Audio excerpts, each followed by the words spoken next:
เฮาได้เก็บรัตนะไว้ในใจประดับไว้ของเฮายาวนานเท่าใดผู้ที่หันคุณค่าของรัตนะภายในจะมันสวดมนต์ไหว้พระเจริญสมาธิภาวนาเพื่อเอาพระรัตนะอันสูงก่านี้อยู่ในใจของเฮาเสมอคนที่มันสวดมนต์ภาวนาเป็นนิจจะทำให้จิตของผู้นั้นเบิกบานใบหน้าผ่องใสมีความอดทนอดกลั้นต่ออารมณ์ที่บปรารถนาแล้วมีความสง่าราศีเป็นที่เคารพนับถือของมนุษย์และเทวดาทั้งหลาย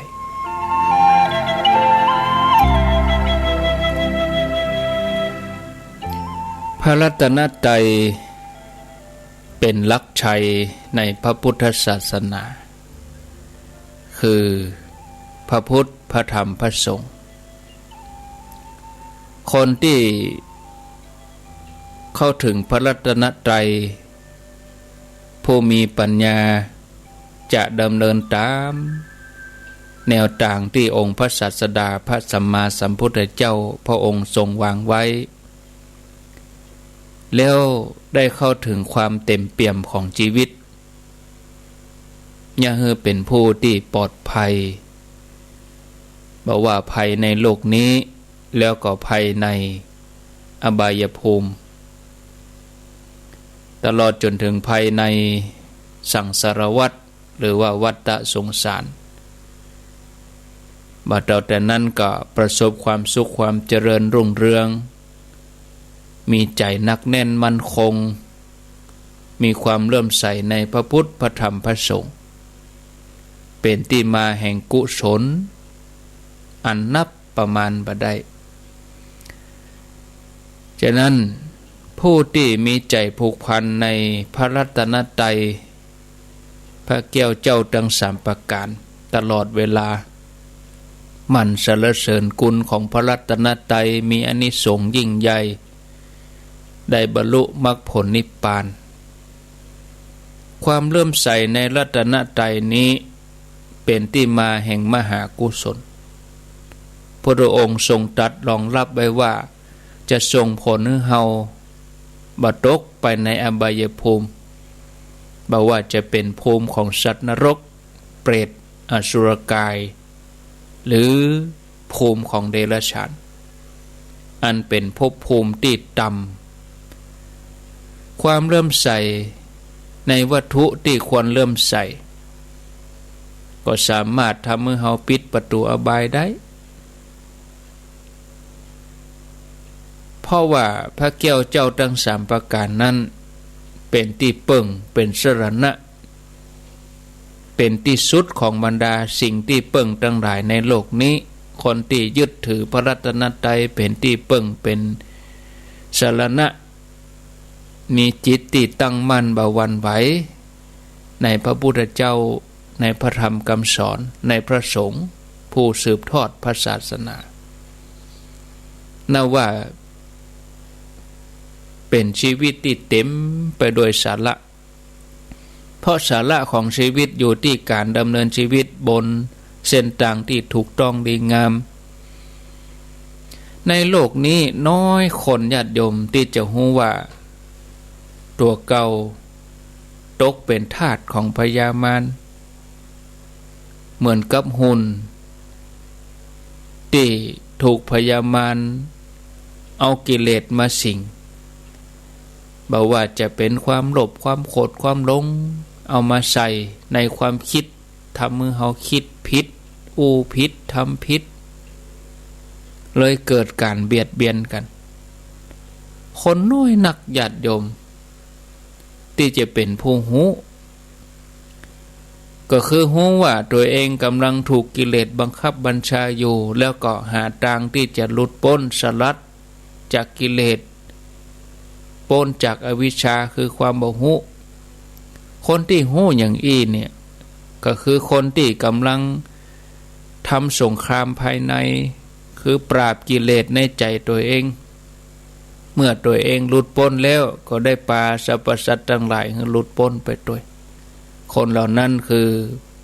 เป็นคนที่มีหัวใจโพธิสัตว์มุ่งที่จะสร้างบารมีเพื่อให้ได้บรรลุถึงสัมมาสัมโพธิญาณเมื่อได้บรรลุสัมมาสัมโพธิญาณแล้วท่านก็แนะนำสั่งสอนสัตวโลกให้เลิกเบียดเบียนกันสอนบ่ให้ฆ่ากันบ่ให้ว่าให้กันฉะนั้นเฮาควรพิจารณาตระหนักนึกถึงกุลอันบ่มีประมาณควรที่จะนบน้อมโดยจิตเลื่อมใสที่สำคัญยิ่งไปกว่านั้นก็คือคนที่สามารถปฏิบัติได้ทำใจได้แล้วก็เข้าถึงรัตนตรัยนี่จะได้ชื่อว่าเกิดมา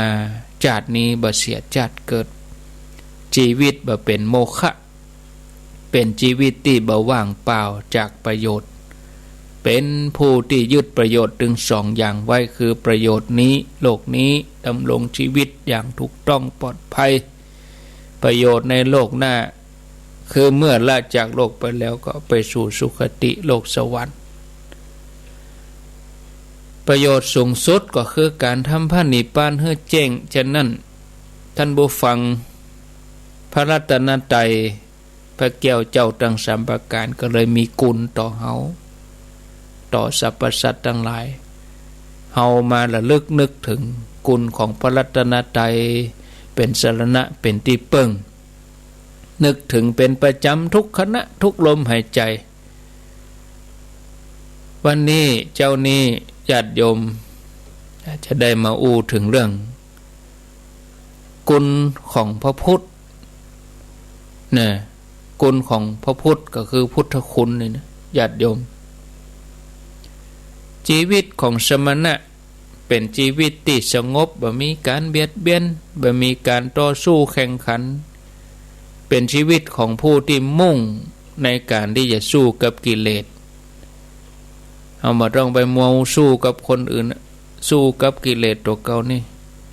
บำเพ็ญสมณธรรมเปิดจะให้เข้าถึงพระนิพพานทหารตั้งธรรมแตกต่างจากชีวิตของทหารตั้งโลกทหารตั้งโลกนี่เวลาลงสนามเข้าสู่สงครามนี้ก็จะต้องเปื้อนเลือดส่วนนักรบกองทัพธรรมนี่ต้องเยือกเย็นมีเมตตามีความสะอาดกายวาจาใจถึงพร้อมด้วยความเลื่อมใสในชีวิตของสมณะครูบาอาจารย์พระเจ้าประสงค์ก็เลยตัดสินใจออกบวชจะเล่าเรื่องให้ฟังญาติโยมท่านสาธุชนในครั้งสมัยพุทธกาลวันหนึ่งคณะที่พระสงฆ์ได้อยู่อุปถากพระพุทธเจ้าได้เข้าเฝ้าพระพุทธเจ้าหันงูเห่ากับพังพรต่อสู้กันจนตายระหว่างทางภิกษุก็เกิดความสังเวชสลดใจว่าสัตว์หมู่นี้มาถึงความเสียชีวิตสิ้นชีวิตเพราะบ่ฮู้ว่าอภัยคือหยังเป็นศัตรูกันอยู่หั่นถ้าบ่เกลียดบ่โคตรกันก็คงจะฮักกันก็สามารถอยู่ร่วมกันได้อย่างสันติสุขเพราะงูกับพังพรนี่มีอาหารที่บ่เหมือนกันอยู่แล้วงูก็กินกบพังพรก็กินอาหารเป็นสัตว์เล็กสัตว์น้อยเป็นผักเป็นพืชอย่างไปมันคบกันเอาตายบ่ได้มันบ่ใช่กินกันนะญาติโยมพระสงฆ์ทั้งหลายเมื่อคืนนี้พิจารณาตรึกตรองธรรมะไปเรื่อยๆก็ไปจนถึงสำนักของพระพุทธเจ้าพระพุทธเจ้าพระองค์ก็ทรงทราบพระองค์ก็ประทานโอวาทให้เหมาะแก่อาจาระของพระที่มาพระองค์ก็ตรัสสอนภิกษุว่า บรรดามนุษย์ในโลกนี้นรชนใดเบียดเบียนสัตว์เหล่าอื่นนรชนนั้นย่อมกำจัดสุขในโลกถึงสองคือสุขโลกนี้โลกหน้าส่วนนรชนใดมีจิตเมตตาอนุเคราะห์สัตว์ทั้งหลายนรชนผู้นั้นย่อมประสบบุญภิกษุควรศึกษาและปฏิบัติธรรมอยู่เนืองๆควรจะเข้านั่งใกล้สมณะควรอยู่แต่ผู้เดียวปลีกวิเวกเพื่อบำเพ็ญสมณธรรมควรทำความสงบระงับให้เกิดขึ้นในใจพระมหาเถระท่านหนึ่งมีชื่อว่าพระวารณเถระเพิ่นก็ปล่อยใจไปตามกระแสแห่งพระธรรมพุทธเจ้าพระองค์ก็ทรงรู้ว่าจิตของท่านละเอียดดีพอแล้วพระองค์ก็สอนเรื่องไตรลักษณ์คืออนิจจังทุกขังอนัตตาโยกจิตของท่านไปสู่ขั้นวิปัสสนาเมื่อเจริญวิปัสสนาแล้วบรรลุอรหันต์อยู่มาวันหนึ่งตัวท่านได้ระลึกจัดนึกถึงอดีตตัวเก่าก็พบว่าในกัปที่92ถอยหลังไปจากกัปนี้เพิ่นเคยเกิดในตระกูลพราหมณ์เป็นผู้ถึงพร้อมด้วยวิชามีศิลปะเรียนรู้วิทยาของพราหมณ์หมดเลยเมื่อพอบาหันที่สุดของวิชาที่ตัวเก่าห้ำเฮียนมาพอหันว่าการมีชีวิตครองเรือนนี่เต็มไปด้วยการแข่งแย่งชิงดีชิงเด่นกันการเบียดเบียนกันท่านก็เลยออกบวชเป็นฤาษีอาศัยอยู่ในป่าหิมพานต์บำเพ็ญตบะจนได้อภิญญาสมาบัติท่านมีลูกศิษย์อยู่ประมาณ 50,000 กว่าคนสมัยนั้นพระผู้มีพระภาคเจ้ามีชื่อว่าติสสะเพิ่นก็ยังเป็นโพธิสัตว์อยู่ได้จุติจากสวรรค์ลงมาสู่คันพุทธมารดาก็ยังฮือ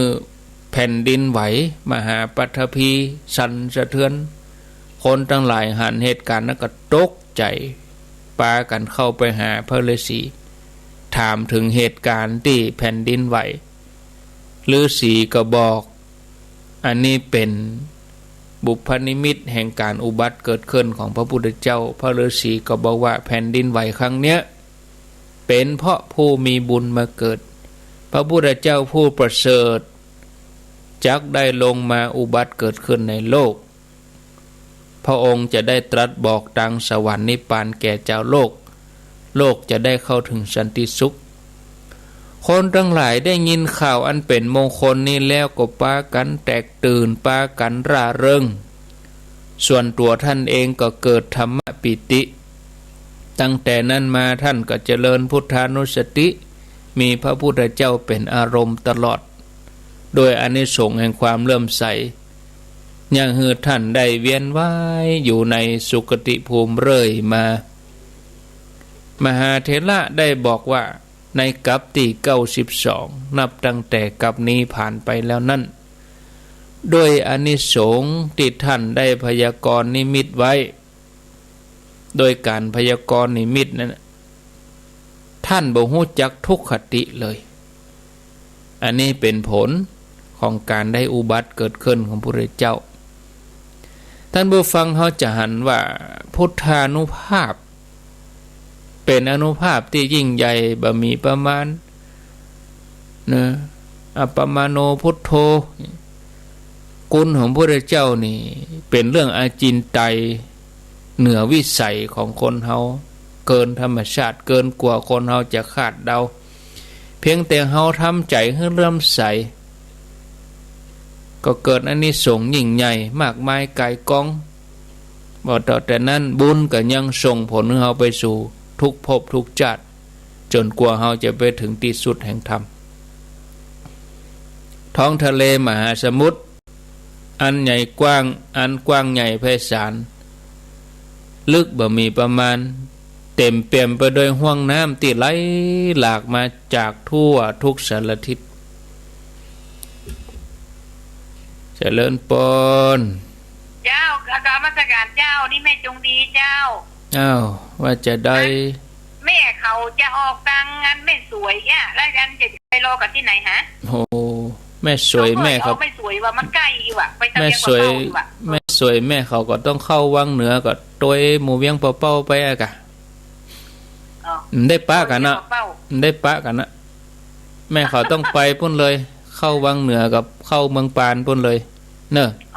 ปะกันละบ่รวมกันละนัดกันทุ่งเขียนแล้วก็พอดีโอ้มีเปิดเมื่อวานไปจังนี่มันใกล้กว่าแม่ก็อะกะก็เอาโชเฟอร์ว่าไปมาอย่างเพแหมบ่มาแล้วบ่โทษแม่เขาก็เข้าแม่สวยเข้าเวียงเข้าแม่สวยก็เข้าวังเหนือเข้าวังเหนือก็เข้าเมืองปานเลยก็มาเพแล้วโอ้เมืองฝางอ้าวอย่างได้ก็ส่งมันแผนที่คือแม่ยังเข้าแล้วนะลงมันตีลายโชเฟอร์เปิ้นตึงหูแม่โชเฟอร์เปิ้นตึงหูอย่างก็ทุ่งโป่งนี่แล้วค่ะโชเฟอร์เปิ้นตึงหูเนาะอ๋อเจ้าเมืองปานโชเฟอร์เปิ้นตึงหูเจ้าอ้าวนั่นสาธุเปิ้นบ่ฮู้ว่าเฮาจัดรายการคงจะอยู่ในรถเนาะเมืองฝางก็เมืองฝางกับจะไปย้อนมาอย่างเพศแท้ก็ตึงพิจารณาโชเฟอร์กับพิจารณาเมืองฝางบ่ต้องย้อนมาแล้วย้อนมากับมันย้อนเข้าเจียงดาวมาแม่แต่งกลัวจะเข้าเจียงใหม่บ่โทษก็ออกแม่สวยบ่กะแม่สวยก็มาเวียงเป้าก็ไปต้วยหมู่เวียงเป้าก็ได้เนาะถ้าออกมาเดี๋ยวนี้เวียงเป้าเพิ่นจะออก 7 โมงก็ต้วยกันไปหั่นอยู่กะเอ้าตึกไหนแล้วญาติโยมท่านทั้งหลายถึงไหนแล้วตะกี้ลุไปละได้ละจอมได้แล้วนี่ลุไปละเดี๋ยวกันไปถึงตอนที่แม่น้ำแม่น้ำมหาสมุทรที่ว่าใหญ่กว้างลึกบ่มีประมาณเต็มไปด้วยน้ำที่ไหลมาจากแม่น้ำทั่วทุกสารทิศถ้าว่าสายน้ำไหลผ่านเข็มสักเล่มหนึ่งนี่นะน้ำที่ไหลเข้าไปหูเข็มนั่นก็มีประมาณเพียงเล็กน้อยเมื่อเทียบกับน้ำที่มีอยู่ในทะเลตึงหมดเลยชั้นใดกุลของรัตนตรัยก็บ่มีประมาณชั้นนั้นกุลที่หมู่เฮาได้ได้สรรเสริญกูเจ้ากูค่ำอิติปิโสสวากขาโตสุปฏิปันโนเนี่ยที่เฮาได้ได้กล่าวทุกเจ้าค่ำเนี่ยบ่มีที่สุดบ่มีประมาณศรัทธาญาติโยมเรื่องไรถึงกุลนะถึงแม้ว่าเฮาจะพรรณนากุลของพระแก้วเจ้าทั้ง3ประการบ่หมดบ่เสี่ยงแต่เฮาได้ตั้งใจสรรเสริญมันสวดมนต์ทำวัดเจ้าวัดเย็นเป็นประจ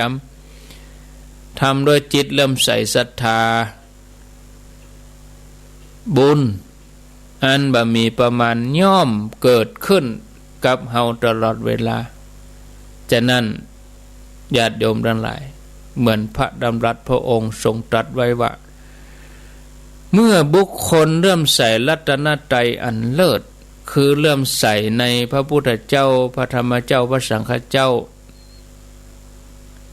พระสังฆเจ้าอันเป็นทักขิณยบุคคลเริ่มใส่ในพระธรรมซึ่งเป็นที่สุดแห่งการกำจัดความกำนัดทั้งหลายเป็นที่สงบสุขพระสงฆ์เป็นเนื้อนาบุญอันประเสริฐ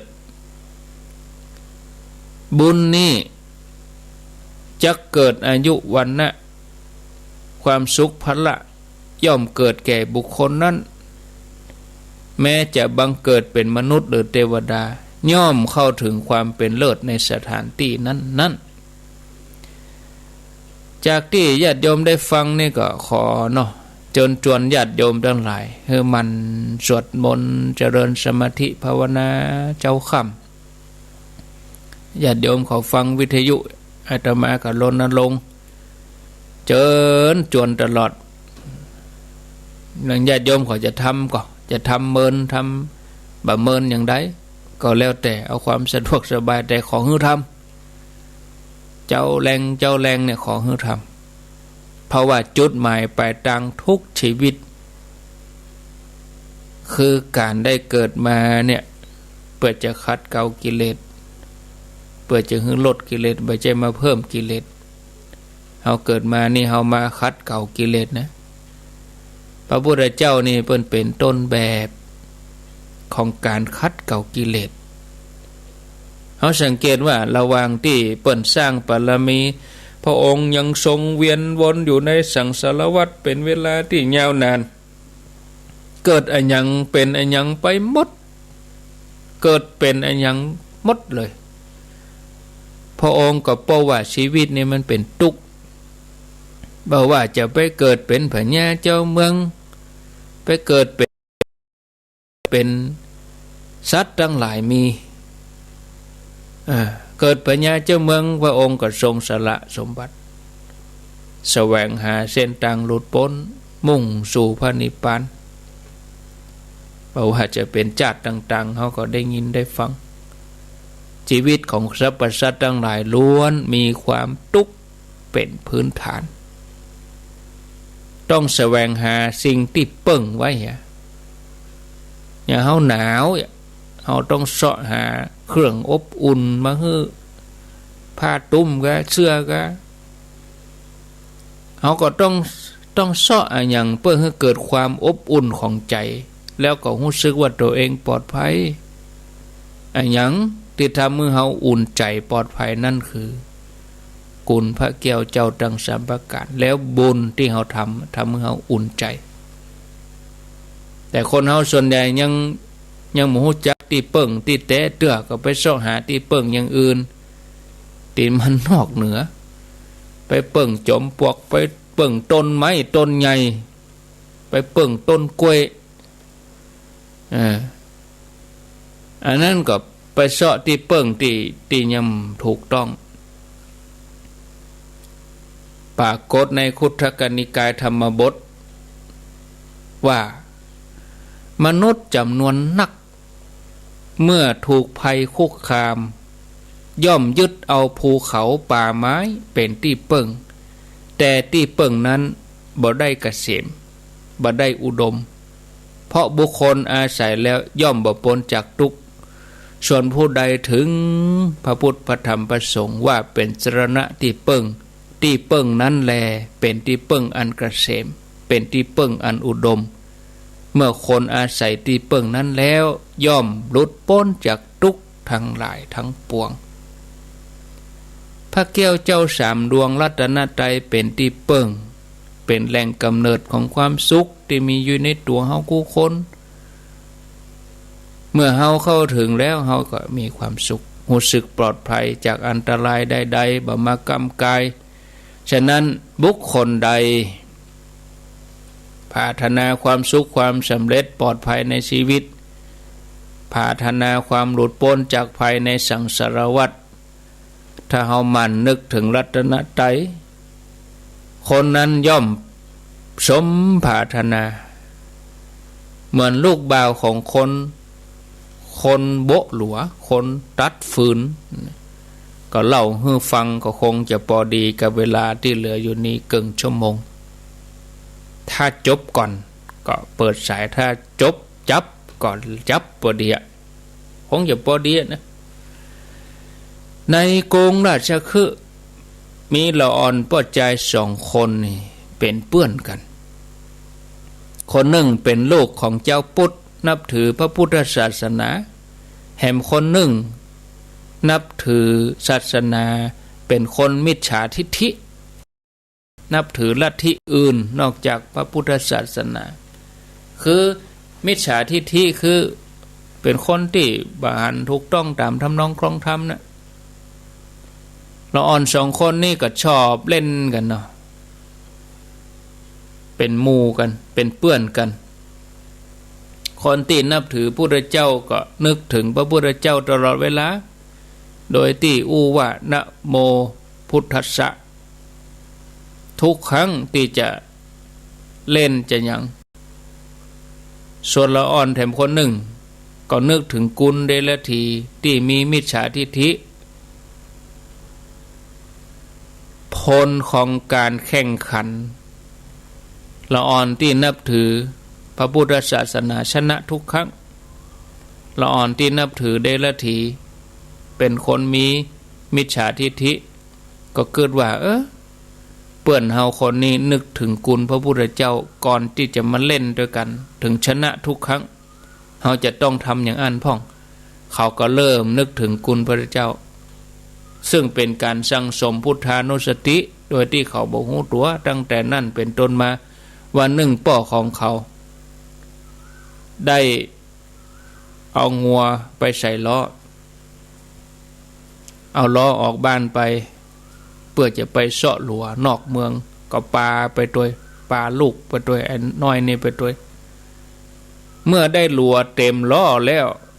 ระหว่างเดินทางปิกก็หยุดยั้งพักปล่อยงัวกินน้ำกินหญ้าตีใกล้ๆป่าจ้างัวของเขาก็ได้ตัวงัวฝูงอื่นๆไปเข้าไปในเมืองเมื่อฮู้ว่างัวของตัวเก่าหายป่อก็เลยบอกให้ลูกเบาเฝ้าล้อไว้เน้อป่อจะไปเสาะตัวหางัวโตกถึงปอแรงเมื่อจะปิกออกไปนอกเมืองประตูเมืองก็ปิดเหี่ยก่อนออกก็บ่ได้ฝ่ายลูกเบาก็ล้อป่อเฝ้าล้ออยู่หั่น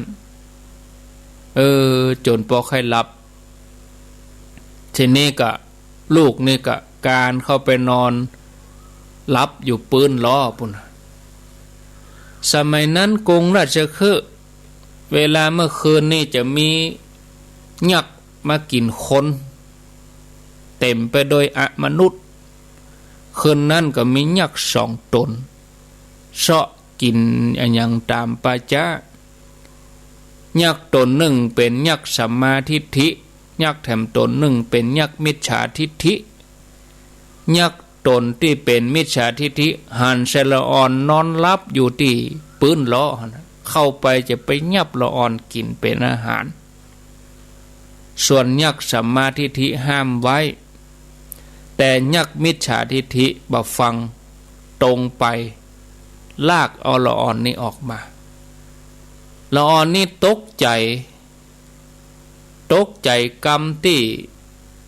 ออกมาว่านะโมพุทธัสสะเพราะความที่ตัวเองได้ตลอดสั่งสมพุทธานุสติอย่างเฮาสะดุ้งนะพุทโธธัมโมอันนี้สะดุ้งตกใจกั้งออกปากว่านะโมพุทธัสสะคนบดเดียวมันกั้งอย่างพี่เบาเนาะเวลาเขากั้งกรรมบดิบบดีกั้งอย่างโมคนตะกอนกั้งพุทโธธัมโมสังโฆอีนะเปิ้นท่องของเปิ้นตลอดหรอโอ้พระเจ้าเปิ้นท่องแต่คนบดเดียวนี่จิตมันไปตั้งอันหรอเลยกั้งออกมาเป็นกรรมบดีบางงามนะเพราะว่าได้สั่งสมพุทธานุสติทันทีที่ยักษ์ได้ยินคำว่าพุทโธหรือว่านะโมพุทธัสสะยักษ์ก็สะดุ้งสวะถอยออกไปเลยยักษ์สัมมาทิฏฐิก็เลยบอกว่าโอ้ท่านได้ทำกรรมนักแล้วได้ล่วงเกินเด็กน้อยของพระพุทธเจ้าเด็กน้อยคนนี้มีพระพุทธเจ้าอยู่ในใจเวลาญาติโยมเขากั้งเมื่อคืนยังมีคนโทรถามเหมือนผีอ้ำกันยังไงว่าไปแหละนะโมพุทธัสสะนะโมพุทธัสสะสวดอิติปิโสถึงวันมันถึงออกมาหรอเอาอย่างบัตันอย่างอึกอักตันอย่างบัตันอย่างนาอันเนี้ยคาถาสุดยอดแล้วล่ะอิติปิโสนี่เอาเตอะญาติโยมทั้งหลายเนอะยักษ์ก็ว่าได้ทำกรรมไปแล้วล่วงเกินเด็กน้อยผู้มีพระพุทธเจ้าอยู่ในใจแบบนี้นะต้องทำความดีไถ่บาปเนอะก็เลยยืนคุ้มครองเด็กน้อย ส่วนยักษ์ที่เป็นมิจฉาทิฏฐิก็เข้าไปในเมืองนำอาหารอย่างดีเป็นของพญาเจ้าเมืองเอามาให้ละอ่อนนี่กินเมื่อละอ่อนกินแล้วก็รับต่อยักษ์ตึงสองก็เฝ้านะเฝ้าระวังภัยให้เด็กน้อยทำตัวเหมือนป่อเหมือนแม่ยืนอารักขาตลอดทั้งคืนเพื่อบ่ให้เด็กน้อยนี่ได้รับอันตรายตกมาเจ้ามายักษ์ตึงสองก็อันตรธานหายไปคนดีผีคุ้มเนาะอันนี้ยักษ์มาคุ้มครองยักษ์ก็ได้จารึกเรื่องราวถึงหมดอยู่ในถาดอาหารแล้วอธิษฐานว่าขอให้พญาเจ้าเมืองเต้าอันได้หั่นอักษรที่เขาจานลงไปในถาดนี่ตกมาเจ้าหมู่ราชบุรุษโดยซ่อหาถาดทองคำเพราะว่ายักษ์นี่ไปเอาอาหารที่พญาเจ้าเมืองเปิ้นคือเปิ้นเอามาคล้ายๆว่าเอามาเลี้ยงมาอย่างถ้าเป็นกรรมบ้านเฮาก็คือเอามาแก้บนเอามาบวงสรวงอย่างกะยักษ์เอามาก็เอามาถึงถาดท่านนี้ของกินเนี่ยเอามาให้ละอ่อนกินแล้วก็จานตัวหนังสือใส่ในหั่นใส่ในถาดแล้วก็อธิษฐานว่าเฮ้ยพญาเจ้าเมืองเต้าอันอ่านหนังสือได้คนอื่นนิ่มหูหมู่ทหารมาได้ถาดทองคำเป็นภาชนะสำหรับใส่ของเสวยของพญาเจ้าเมืองปบถาดทองคำอยู่บนล้อตีใส่หลัวของละอ่อนนี่กำลังรับอยู่ก็เลยยับละอ่อนนี่ไปหาพญาเจ้าเมืองพญาเจ้าเมืองพิมพิสารทอดพระเนตรหั่นอักษรตีจานลงในถาดทองคำก็บอกว่าอันนี้คืออันยังเด็กน้อยนี่ก็กราบทูลว่าข้าพระองค์ก็บ่ฮู้รับคืนหุ่งแต่คืนนี่พ่อแม่ของข้าพระองค์ได้นำถาดใส่อาหารนี่มาให้แล้วก็ยืนดูแลข้าพระองค์ก็รับไปพระเจ้าข้าเมื่อพ่อแม่ของละอ่อนน้อยนี่โตยมาถึงในวังพญาเจ้าเมืองก็ถามเรื่องราวว่าโอ้เมื่อคืนไปอยู่เจอลูกก็ม่อมฉันเขาได้ไปรู้อย่าพญาเจ้าเมืองโอ้อันนี้บัดใจเรื่องธรรมดาแล้วลูกจะต้องเป็นผู้ที่ประสงค์จะประกาศกุลพระพุทธเจ้าเนื่องจากพญาเจ้าเมืองเปิ้นเป็นโสดาบันมีความเลื่อมใสในรัตนตรัยมั่นคงได้หั่นอักษรที่จานลงในถาดทองคำเกิดความปิติพญาเจ้าเมืองปาคนถึง3ไปเข้าเฝ้าพระพุทธเจ้าพระเจ้าประทับอยู่พญาเจ้าเมืองก็ทูลถามว่าพันเตข้าแด่พระองค์ผู้เจริญพระพุทธเจ้ามีกุลอย่างน่าอัศจรรย์ข้าพระองค์อยากทราบว่าพุทธานุสติเต้าอันกาที่สามารถป้องกันคุ้มครองผู้ที่ระลึกนึกถึงตลอดถ้าหากเจริญพุทธานุสติหรือว่าเจริญอนุสติอื่นๆเป็นสรป้องกันภัยได้ก่อพระเจ้าข้าพระพุทธเจ้าพระองค์ตรัสว่าดูก่อนมหาบพิตรบัดใจเพียงแต่พุทธานุสติเต้าอันแต่จิตของคนใดที่อบรมมาดีด้วยฐานะ6คนเหล่านั้นบ่ต้องใจมนตราใจโอสถอื่นรักษาเลยพระองค์ก็ตรัสเป็นพุทธพจน์ว่าสติของชนเหล่าใดเป็นไปแล้วในพระพุทธพระธรรมพระสงฆ์ในกายในจิตเป็นนิจมีใจยินดีแล้วในความบาเบียดเบียนยินดีในการภาวนาชนเหล่านั้นเป็นสาวกเฮาตถาคตเขาย่อมตื่นอยู่ด้วยความดีทุกการทุกเมื่อจบธรรมเทศนาเด็กน้อยพ่อแม่ได้บรรลุเป็นโสดาบันต่อมาภายหลังคนถึง3ได้บวชในที่สุดก็เป็นอรหันต์ฉะนั้นญาติโยมพระพุทธพระธรรมพระสงฆ์อัปปมาโนพุทโธอัปปมาโนธัมโมอัปปมาโนสังโฆมีอานุภาพไม่มีที่สุดไม่มีประมาณเป็นที่เปิ้งอันประเสริฐสุดเนี่ยความเลื่อมใสในรัตนตรัย มีอานิสงส์นักบ่มีประมาณสามารถขจัดทุกข์ปลอดภัยคนเฮาทุกท่านนับถือพระพุทธศาสนานับถือรัตนตรัยเป็นสรณะ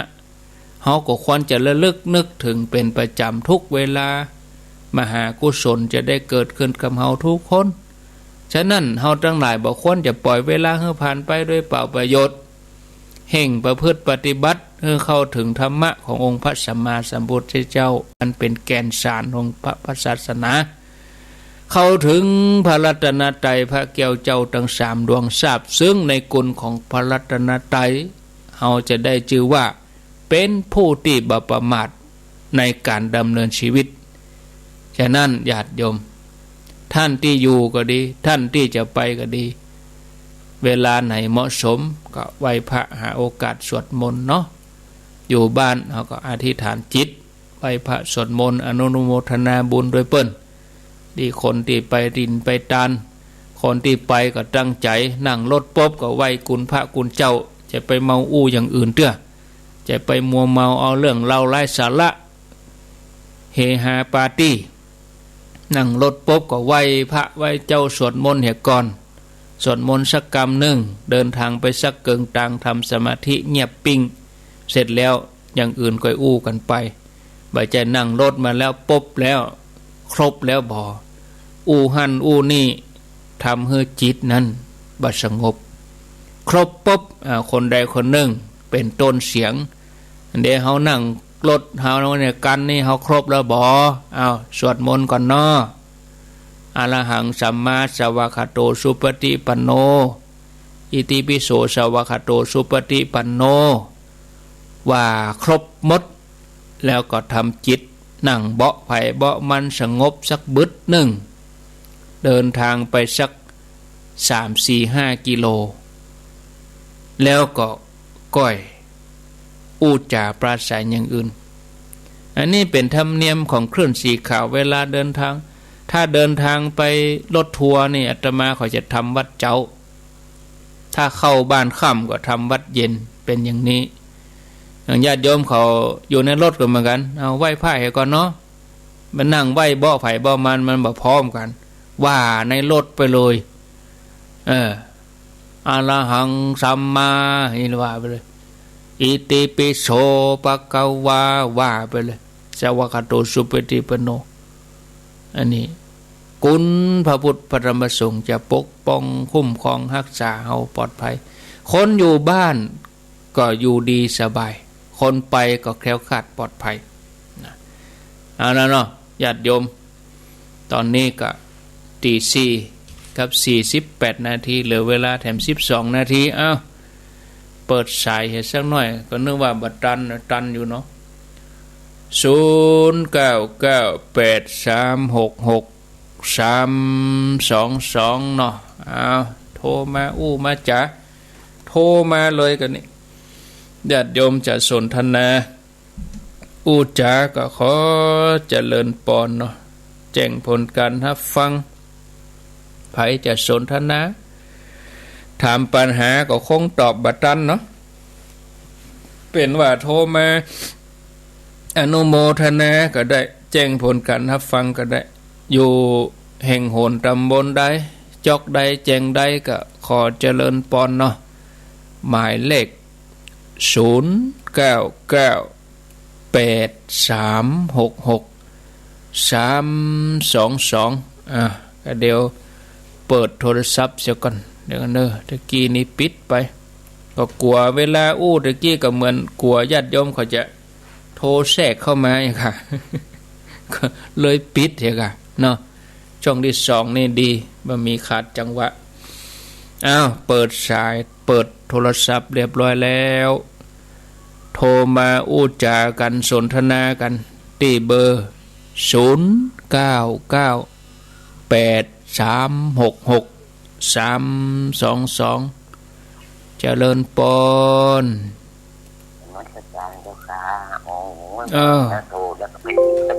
แม่เรนูกะเมินแล้วได้ยินเนาะแม่เรนูก้อนแก้วสบายดีเนาะ เฮ้สวดมนต์ล่ะพรุ่งนี้เจอกันเนาะอ๋อวันพุธกะที่วัดเจ็ดลินสบายดีเนาะสบายดียิ้มแย้มแจ่มใสสบายใจดีอยู่ดีมีสุขมั่งมีสีสุขเนอะชัวชาตุเอาเจริญปอนแม่เลนูก้อนแก้วต่อไปเจริญปอนครับภาษาครับเป็นว่าครูปอน้อยบุญมีก่อนว่าเพื่อนกะปอบุญมากะโมทนาสาธุเป็นกระพงพระครูเด้อผมไม่ได้ไปครับวันนี้ไปเป็นยังเอาไว้ดอยนางแก้วดอยนางแก้วเนี่ยรออดใจรอจานแทงทองวันต้นจะต้องวันปีแล้วตั้งใจเนาะตั้งใจไว้เนอะถึงเวลาจะกำสั่งนั่นกันเป็นอย่างอื่นเป็นอย่างไปแล้วแก้วก็พอใจละใบพระสวดมนต์ไปเป็นอย่างไดครับกับใบสาครับสำหรับโมทนาสาธุเด้อเดินทางปลอดภัยเด้อสาธุอันนี้ปอน้อยบุญปันมโนครเจริญปอนเจ้าไวสาเจ้าจากดังใดนี่เจ้าแม่น้องรักดอกวันนี้ไม่ไปติดงานเนาะปากปัจจัยจะไปโรงพยาบาลเจ้าโรงพยาบาลตัวงานบ้านแพทย์ด้วยเนาะเจ้าหมอนัดเจ้าที่โรงพยาบาลเจ้าเดือนหน้าเนาะเจ้าโอกาสหน้ายังมีอยู่เด้อชัดดีกับแม่เดี๋ยวนี้เจ้าแม่ฟังตั้งงานฟังทางโทรศัพท์ก็ง่ายดีเนาะก็ดูต่างดีสะดวกดีบ่ต้องไปเสาะหาคลื่นนะโมทนาสาธุแม่นงลักพิทองจาบ้านห้องก็ยังมีแม่ลองเขาน่ะตุ้งโป่งแม่ลองเจริญเปิลจากดังได้เจ้าอันเมืองฝางเจ้าบ้านหยังเมืองฝางบ้านสวนดอกเจ้าสวนดอกฟังชัดเจนดิแก้วดีเนาะเอาเหกัมนี่กดเหกัมนี่ดีแล้ว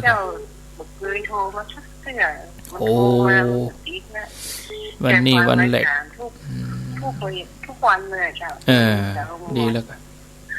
ดีแล้ววันนี้ได้เดินทางไปที่เมืองก็เมืองปานนี่แหละเมืองปานโอ้ไปมาหาสู่กันเนาะดีเหมือนกันโมทนาเจ้าโมทนาสาธุของถูกดีเหมือนกันเลยเจ้าสายต่อไป0998366322จากที่ไหนตั้งได้แม่นอนประแดนนะเจ้าท่านพระครูแม่นวลกะเจ้ากระดานแม่นวลบ่เป็นยังโอกาสหน้ามันจะได้บรรยากาศเจ้าโอกาสหน้าก็มีก้อยไปอนุโมทนาบุญเป็นเจ้าดีแล้วค่ะสาธุเนอบุญกัมบุญจูแม่นวลประเด็ดไปเป็นยังอยู่บ้านว่างเฮาก็ฟังวิทยุเอาก็เดียวตุลุงยองก็ท่าหั่นแล้วตีห้าปลายสักน้อยก็จากได้รอปากทางเจริญก็ย้ายไปเมืองปานพุ่นเลยฟังรายการเมืองปานปุ่นต่อเลย0998366322เจริญปนท่านพระครูจากตังใดเป็นกำลังใจไปตัวเนอร์จากที่ไหนบ้านกูข่าวหินปิงนี่เจ้ากูข่าวหินปิงฟังกันทั้งวันนะเจ้าดีแล้วก็ติดตามเนอะเจ้าเป็นโมทนาบุญเนอร์ติดตามฝ่ายหินนี่นะเจ้าโมทนาเป็นยังโอกาสหน้าโอกาสหน้ายังมีอยู่เนาะเจ้าสาธุก็ตั้งให้เพิ่นก็จวนกันเหรอ เพิ่นเกาะกลุ่มกันโลจวนกันเกาะกลุ่มกันกำเดียไปไหนเฮาจวนกันปะคนนั้นบ้านนั้นบ้านนี้มันถึงได้ไปมันถึงได้ไปกันแต่แม่บ้านเฮาไม่ไปเขาก็ไปตัวบ้านอื่นบ้านไหน2 คน 3 คนจวนกันไปเนาะถ้าเฮาสะดวกไปก็ฟังวิทยุเอาอีกอ่ะเจริญพรเจริญพรฮัลโหลโหลฮัลโหลได้ยินแล้วนมัสการครับอันนี้ตุลุงกะครับผมท่านอาจารย์ประเสริฐฟังรายการตัวรายการโทรด้วยครับประเสริฐฮัลโหลประเสริฐประสันโนเสียดายเนาะวันนี้เนาะข้าวเสียดายฟัง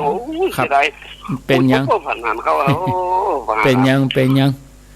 เนี่ยแกเนาะพอฝันหันไปเมืองปานเลยพอฝันหันไปเมืองปานเลยครับพูดตัวอะไรพูดโทรศัพท์กันพูดจานว่าวัดตอนแก้วอ่ะเราจะปาว่าครัววิวัฒน์มาเอวัดของตัวเองเด็กไปก็โอ้ยได้เนาะครับโอกาสหน้าลองวันหน้าจ้ะเนาะครับโอกาสหน้าเป็นยังถึงได้ไปอยู่ครับผมวัดได้ยินพ่อครูบอกว่าวัดนั่งแก้วไปจะมีแล้วเนาะก่อนปีใหม่นี่หัวครับ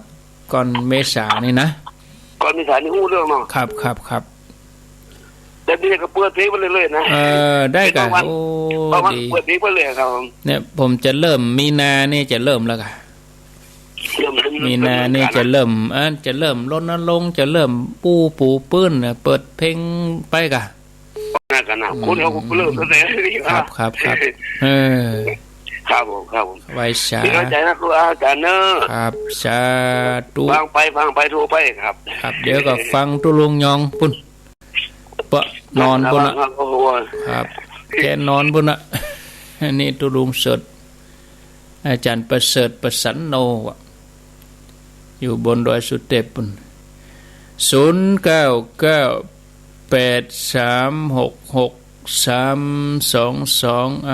เจริญพรราชการเจ้าจากดังได้ยายพรล่องวัวแดงเนี่ยยายมากะยายยังก็อะไรยายยังก็ว่ายายพรล่องวัวแดงยายพรล่องวัวแดงกะอายุเท่าไหร่ยายพร79อยู่49 79อยู่โอ้หนุ่มอยู่ล่ะลูกเจ้าเหมือนกันแต่ลูกเจ้ากินผักทั้งปลายนะคือเจ้าลูกเจ้ามันเจ้ามันไปเป็นอย่างก่อนนอนขับมั้งกะนอนฟังมั้งกะมืดแล้วมืดอยู่นอนฟังท่านก่อนเดี๋ยวฟังอันตุลุงยองต่อจะว่าก็ไปยกเจ้าฟ้าก็นั่นก็มีคนถามนะแล้วไปป้าตุลเขาน่ะวัดกันประภัย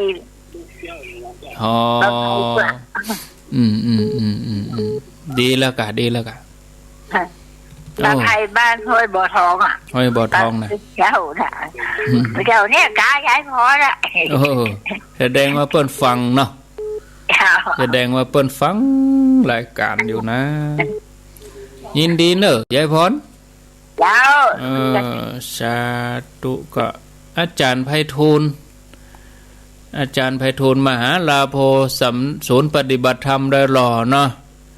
ฝากป้าติ๋มมา2,000 บาทนะสาธุอนุโมทนาแล้วก็หลวงพ่อพระครูสันติเจติยากรเจ้าวาดวัดเกตการามแถม5,000 บาทอนุโมทนาสาธุต่อไป0998366322รับสายเจริญปนป่อบุญมีมันเหมือนกัง ฟังชัดเจนดีเนาะชัดเจนดีครับชัดเจนชัดแจ๋วดีวันนี้ถ่ายทอดวันค่ำเนอะห้วยตกซักนะครับถ่ายทอดวันค่ำเลยโอ้ยฟังไปเลยฟังไปถ้าเหตุการณ์นี้ดีๆไปถึงก่อนเข้าวัดสาเฮาจะได้รอเตียน